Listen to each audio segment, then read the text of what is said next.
Doveva trasportare dei pannelli di faggio, quell'auto articolato fermato alle 2 del mattino dagli uomini della Guardia di Finanza di Treviso nei pressi del casello autostradale di Venezia Est, e invece all'interno, nascoste dietro al legname, c'erano 3 tonnellate di sigarette di contrabbando del valore commerciale di 720.000 euro, 14.400 stecche di bionde, marchio Rothmans Blue e vase imposte per 575.000 euro.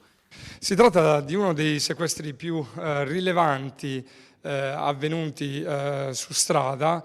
di tabacchi lavorati esteri importati in contrabbando nel territorio nazionale. Il mezzo pesante posto sotto sequestro, così come il suo contenuto, era entrato in Italia attraverso il valico di confine di Tarvisio e formalmente era diretto in Puglia. Il pagamento in contanti al casello, il procedere incerto del tir hanno indotto gli uomini delle Fiamme Gialle ad approfondire, scoprendo non solo le sigarette, ma anche la doppia documentazione di viaggio che i 2 conducenti tenevano in cabina, una prima riferita solo ai 700 metri quadrati di pannelli di faggio, la seconda invece a merce non meglio specificata, prelevata in Polonia vicino a Cracovia e acquistata da un'impresa anonima con sede in Campania.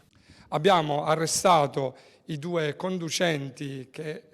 sono stati ritenuti responsabili del trasporto illegale e che dovranno ora rispondere del grave reato di contrabbando.